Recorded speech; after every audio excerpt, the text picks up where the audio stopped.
Hello everybody, this is Mr. Laubach.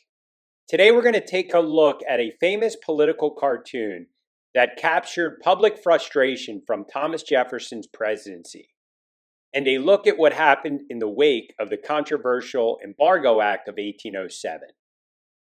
In 1807, Jefferson passed the Embargo Act, hoping it would keep the U.S. neutral by cutting off American trade with foreign nations, especially Britain and France, who were deeply in conflict, pretty much as normal for this time period.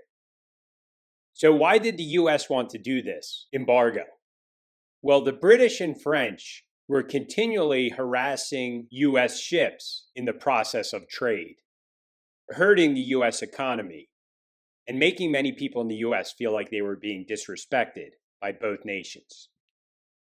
But instead of avoiding trouble, this embargo backfired.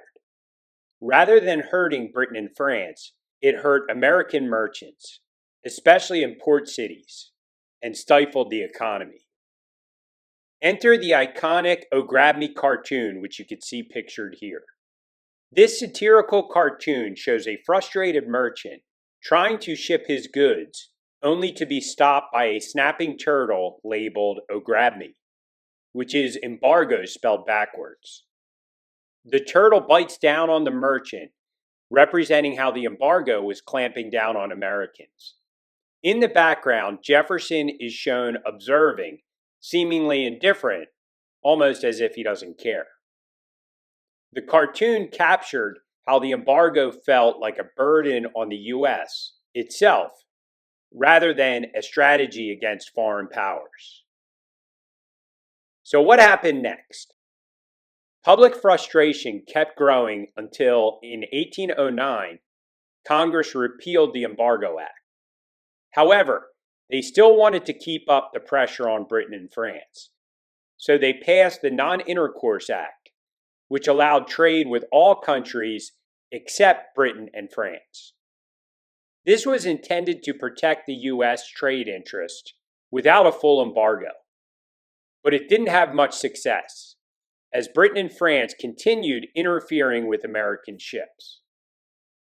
Then in 1810, Congress tried a new approach with Macon's Bill No. 2, which offered a kind of bargain. Trade would resume with whichever nation, Britain or France, first agreed to respect American neutrality. Napoleon, eager to put pressure on Britain, seized this opportunity. He promised to respect U.S. neutrality, which prompted the U.S. to restore trade with France. However, it turned out Napoleon wasn't entirely sincere. France didn't fully honor the agreement, yet trade resumed anyway. Meanwhile, Britain continued to harass American shipping, ignoring American demands for respect. This ultimately led to the U.S. to take a firmer stand, and tensions boiled over into the War of 1812, which we'll learn more about later.